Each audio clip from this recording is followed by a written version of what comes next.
Good morning. It's Friday, August 15th. Here's what we're working on this morning. Air Canada is winding down operations ahead of an expected strike. There are several shutdowns and lane restrictions in the GTHA this weekend. And Vladimir Guerrero Jr. powers the Blue Jays to a victory over the Cubs.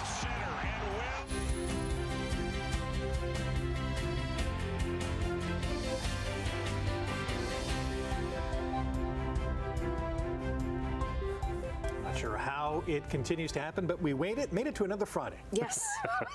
But already the middle of August. Yeah, Yep. I know. It's all of it. That Start August. of the CNE. Yes, that's right. That kicks off today. Oh, I used to look forward to this so much when I was young. Yay, CNE is back. But, Yeah. yeah. Well, what that means now is, just about getting to the end of summer, and school will be coming back pretty soon. But yeah, middle of August already, 15th morning here, and it's actually a nice fresh morning. Very nice. It is. Yeah, it's quite nice actually. Temperature sitting at 17. The skies are clear, and the skies are going to stay clear for the day today. I mean, there'll be a little bit of smoke. I noticed that yesterday morning going down the Clapperson's Cut. You could see it in the little dips in the that valleys. little bowl almost. Yeah, exactly. So we could get that today, but sunny skies today, and we should hit about 28 to 29 degrees around the Horseshoe. So comfortable, warm, yes. Tomorrow it gets hot for one day actually only. We'll hit 32 tomorrow with a humidex of 37. But yeah, a great weekend to come. There is a chance of a shower Sunday, but we'll talk about that in detail coming up. As I said, right now we're sitting at 17 degrees and the skies are clear. Sun's not up yet, but it will be soon. All right, traffic this morning, 403 in Waterdown Road. Nothing right there. Of course, it's Friday. The volume's usually a little bit lighter, so that's doing fine. Where we do have a collision already is on the QEW. This is the QEW. We're looking at Toronto-bound lanes towards us, Niagara-bound lanes away from us. You can see just a little further along up there as you head past Etobicoke Creek toward Dixie. We do have a collision. We have two right lanes blocked, and it's a real backlog at Etobicoke Creek here, back to the West Mall and back to the 427 Gardner QEW combination as well. So we'll keep our eye on that. We'll look for any other problems, and of course, we'll check the forecast for today and the weekend coming up. Right now, the news. Okay, well, construction season well underway, meaning there are several road closures planned across the Hamilton area that will start today. Simone Gavros joins us now from one of those locations. It's been going on for a while, Queen and Cannon Streets in Hamilton. Annette Drez, the city is giving drivers that heads up ahead of the weekend and also for the rest of August. And as you mentioned, here on York Boulevard, we've been seeing this ongoing construction since April. And we know that with these road closures comes a lot of that traffic backup. So this will just give drivers that opportunity to plan accordingly starting today. Now, here's a look at those road closures that we're going to be seeing. First here is at the intersection where they're going to be doing reconstruction on Queen Street North and Cannon. York Boulevard will stay open, but there's going to be reduced traffic to one lane going towards the 403. There's also a complete closure of the Sherman access for maintenance from Charlton Avenue and Kenilworth to Crockett Street. That starts tomorrow morning at 8 a.m. and it'll reopen Sunday at 8 p.m. Traffic will be detoured to the Jolly Cut and Kenilworth accesses. Now, next week, concrete work will close the eastbound lanes on York Boulevard from Dundurn to Bay, and intersection work will shut down the area at Wilson and Wentworth until the end of the month. The City of Hamilton says the projects are part of an overall plan to spend up to $120 million for repairs, and there's 25 more projects planned. Now, meantime, in Burlington, the Skyway Bridge will be closing two of the left lanes of the Niagara-bound QEW. That's expected to start tonight at 10 p.m., and it'll go until 5 a.m. on Monday. For now, things back over to you, Rick. Thanks, Simone. Air Canada is winding down operations this morning ahead of an expected strike by 10,000 flight attendants. It's set to start at 1 tomorrow morning Eastern Time, and a lockout would follow. If you're booked to fly between today and Monday, you can change your flight for free if you bought your ticket before August 13th. Non-refundable fares can be used as future travel credits. Flight attendants with Air Canada and Air Canada Rouge are demanding higher wages relative to inflation and paid labor when planes are not in the air. Air Canada says they've offered the best deal in the industry. We want to be seen, we want to be heard, we want to be valued for the work that we do that makes Air Canada rake in $3.5 billion. How airline salaries work generally is that everything progresses with seniority. So you look at entry wages is one thing, but by 10 years, a flight attendant is making roughly $70,000, a service director is making more than that, and on top of that, you would add on our offer of 38%. Federal Jobs Minister Patty Hajdu has not indicated if the federal government will intervene in this dispute. Now, at this point, Air Canada Express and Jazz regional flights, which are not part of this contract, are still flying. Talks between Canada Post and postal workers have been rescheduled because federal mediators are tied up with Air Canada negotiations. The union, representing 55,000 postal workers, was set to meet with the Crown Corporation for the first formal talk since workers rejected Canada Post's latest proposal. It included a wage increase of about 13% over 4 years and restructuring to add part-time positions.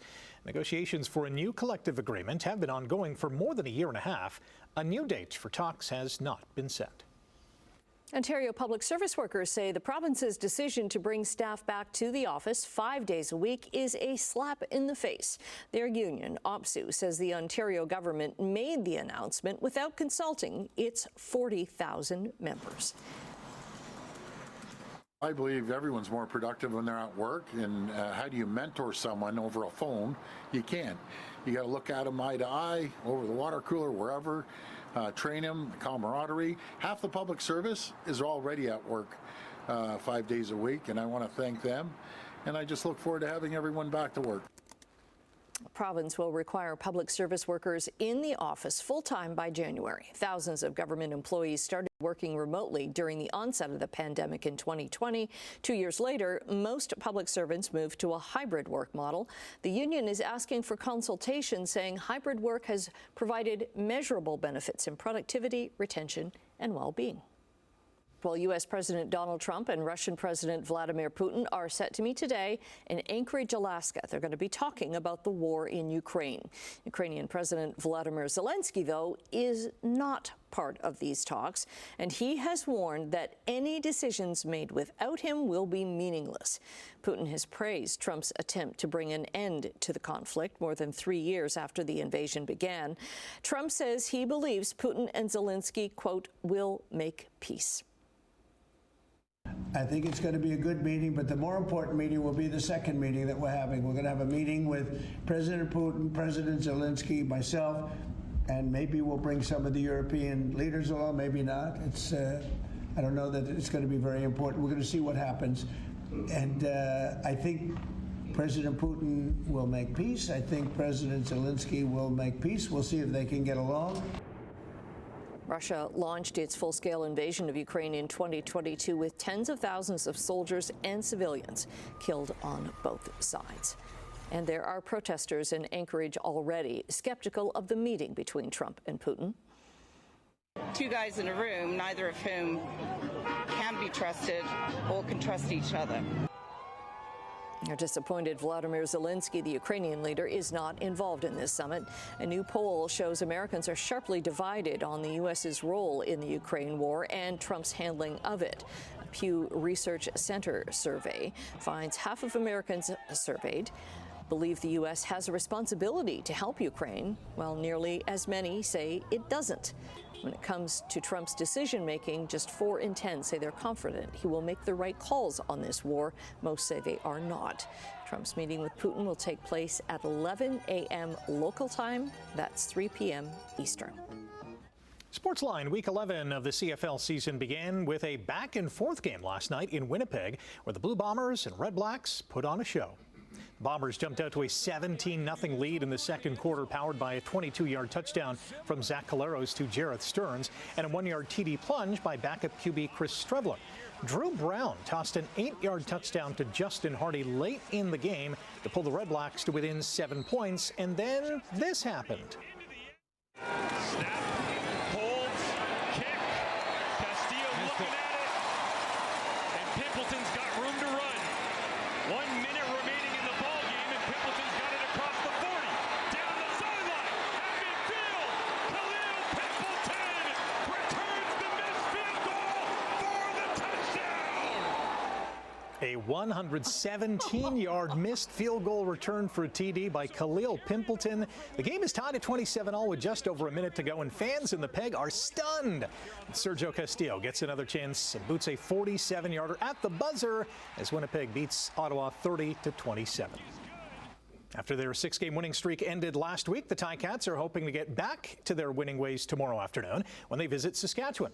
Hamilton defensive tackle Casey Sale says the Riders are playing well. Any team that is 7-1 at this point, I believe they are.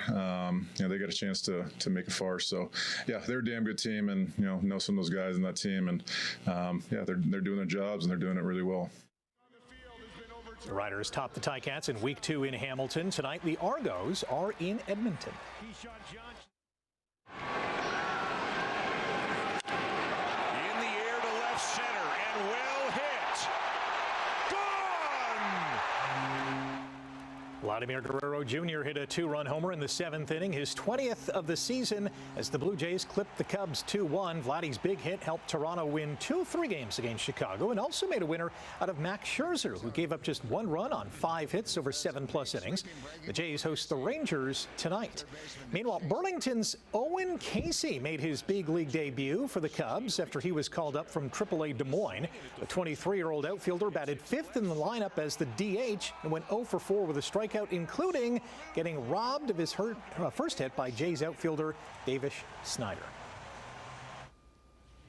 The NBA has released its full schedule for the 2025-26 season, and the fun begins October 21st when Shai Gilgeous-Alexander and the OKC Thunder raise their championship banner before hosting Kevin Durant and his new team, the Houston Rockets. The Raptors will open their season on October 22nd in Atlanta, and Toronto's home opener will be 2 days later against Milwaukee. The NBA says every team will have at least 2 nationally televised games this season. The English Premier League kicks off its season today when defending champion Liverpool hosts Bournemouth. The kickoff is at 3 p.m. our time, and the family of former player Diogo Jota will be at Anfield 5 weeks after he and his brother died in a car crash. Scarborough and Calgary are off to the CEBL semifinals after the Shooting Stars beat Montreal 92-86 and the Surge bounced the Stingers 103-95. Matteo Porcelato went 3 for 4 with 5 RBI and 3 stolen bases as the Welland Jackfish smoked Kitchener 17-1 for their 7th win in a row. The Hamilton Cardinals host Guelph tonight at 7:35 at Bernie Arbor Stadium. And congrats to the Canadian women's wheelchair basketball team on their bronze medal at the America's Cup after they beat Argentina 63-51. 6:13. Hey, it's Friday. Let's get into it. We'll start with traffic, and then we'll get into the forecast for today and the weekend to come. Of course, 403 and Waterdown Road really hasn't changed, so nothing going on right there. Where we do have that ongoing problem is on the QEW, and it's Niagara-bound QEW. The cameras at Etobicoke Creek, we're looking toward Dixie in the distance. We have a collision there. Looks like the right shoulder and 2 right lanes are blocked. You've just got 1 left lane getting through, so it's causing a backlog here at Etobicoke Creek, back to the West Mall, and back to the Gardner Expressway as well. That's all we got. Nothing in St. Catharines at 7th. Looks good at Nikola Tesla Boulevard, all the way through the 403. Here's a look at the Ford plant. There's nothing going on. And, of course, that's the only thing there at Etobicoke Creek. All right, let's get into our temperatures, how we're doing so far on this Friday morning. Temperature has just fallen a degree now. We're sitting at 16. The sky is mainly, well, sun's not up yet, but as soon as it comes up, it'll be mainly sunny. The winds are light. The humidity is right up there.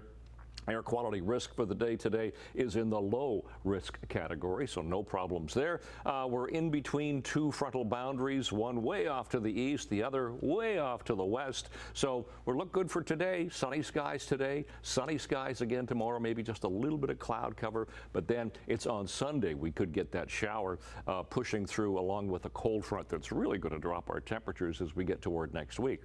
But today, 29 to 30 degrees, so a warm day today. And we're looking at a lovely sunshine. Humidex Today about 34, so it's going to be warm. Tonight, temperatures back down 18, 19, 20. A little cooler for Cayuga, Simcoe, Brantford, and for Kitchener and Guelph, but the skies will be clear. And then tomorrow, a nice sunny day, but it's going to be hot. 31, 32 degrees tomorrow. And then you factor in the humidity, of course. It's going to feel like 37, so it'll be a fair bit stickier for the day tomorrow. So, 15th of August already. Out the door, mainly sunny, light winds, temperature right now 16. Long range in a few minutes. Annette, Rick. Thanks, Brian. Coming up after the break, Arizona iced tea might cost more thanks to U.S. tariffs on Canadian aluminum.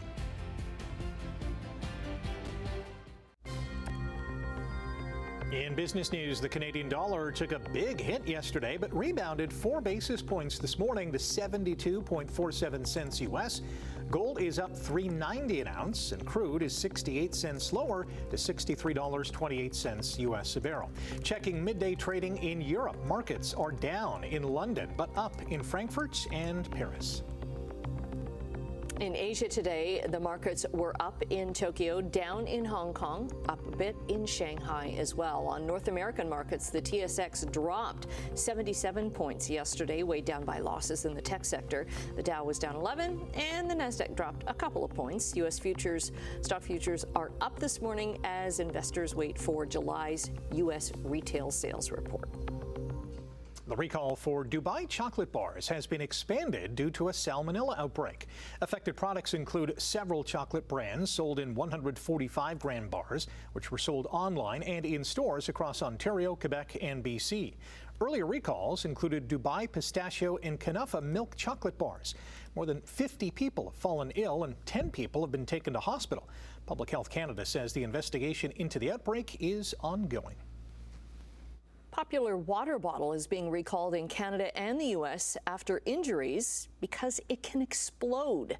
In a joint statement from Health Canada and the U.S. Consumer Agency, the recall covers certain DrinkMate 1-liter carbonation bottles. They were sold individually or as part of OmniFizz starter kits. 5,000 of these bottles have been recalled in Canada. There's been one report of a minor injury from an exploding DrinkMate bottle in Canada, 8 injuries in the United States. Americans may be paying more for Arizona's 99-cent iced tea drinks because of U.S. tariffs on Canadian aluminum. President Donald Trump's tariff on imported aluminum from Canada doubled from 25% to 50%. The tallboy cans have held at the 99-cent price point for nearly 3 decades. Arizona's co-founder, Don Voltaggio, told the New York Times he hates even the thought of raising the price after all this time. Those 22-ounce tallboys account for roughly half of the 2 billion cans Arizona sells each year. Voltaggio says he still hopes the tariff dispute can be resolved. If not, he says at some point the consumer is going to have to pay the price. We are carrying more cash in a world that's going increasingly digital. The Bank of Canada says its 2024 survey on payment methods shows Canadians kept an average of $156 in cash in their wallets last year. That's $16 more than we did in 2023. Survey also finds customers are using ATMs and bank branches more often and also taking out more cash with each withdrawal. The survey was done in partnership with Ipsos, also found that mobile payments are gaining traction, accounting for almost 5% of purchases in 2024. That's interesting because I was just thinking last week, like, I didn't ever used to carry cash, and now I do. Really? Yeah. Wow, I'm the exact opposite. Not a lot, not a lot in case somebody wants to roll me in the parking lot, but Brian, I'm looking at you. Is it just for emergencies? Yeah, it's just for emergencies. Because I got caught once when the internet, the Interact system went down. Oh, okay. And I didn't have any way to pay. And I was like, okay, so now I keep a little bit of cash. I'd be up a creek without a paddle. Taking a quick break right now. Brian is going to be back with your traffic and 7-day weather forecast. 6:24, good morning. It's Friday, and we have a collision right off the get-go here this morning. This is the QEW camera at Etobicoke Creek, so Toronto bound towards us, Niagara bound heading away from us. Now it's one right lane and the right shoulder that are blocked. They've opened up another lane, so two left lanes are open at the moment. But yeah, what a backlog this is causing, as you can see here. So Niagara bound, so that means Etobicoke Creek is really slow with the collision. I've checked the Gardiner Expressway to the 427. That's not too bad, but it's the 427 going southbound, trying to get on to the Niagara-bound QEW. Look at the backlog way in the distance up there as you try to take the ramp down to the QEW. So that is the problem that we have at the moment, and of course it slows down going Toronto-bound. Everybody has to slow down to have a look, but that's the only problem that we have right now. Otherwise, volume is pretty light, and there are no other collisions at the moment. Hopefully that'll clear pretty soon. Let's get to our temperatures as we're starting out this Friday morning. 16 degrees in Hamilton. Hamilton a little cooler because we have that northeast wind coming off the lake. Otherwise 20 for Grimsby and Mississauga, 23 into Toronto already. Seasonal temperatures once again 25 now for the daytime high. We beat that yesterday and we'll beat it again today. 15 for the overnight low. Sun is coming up now, 6:25. There we go. Yay! Hey, welcome, sun, to this Friday morning. So we will see the sun for today, but it could be hazy. There could be localized smoke. Here's the smoke forecast for the day today. Not too bad into eastern Ontario, but the smoke could thicken here into southern southwestern Ontario. So today 29 degrees, feeling like 34, nice warm sunny August day and Friday. Tonight clear skies at 18. Tomorrow it gets hot, 32, humidex 37 with the sun. Temperature cools a little bit for Sunday, but there is a chance of a shower on Sunday. Otherwise some sun at 29. Then it gets cool. But sunny on Monday and 23, and then we get showers. Let's hope that happens for a couple of days. Temperatures 23 Tuesday and Wednesday. That's your forecast. Annette, right.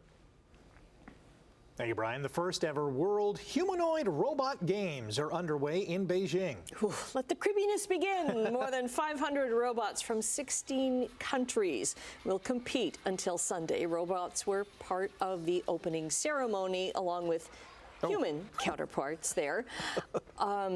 There are over 280 teams taking part in events, including head-to-head matches, skill tests, and real-world challenges.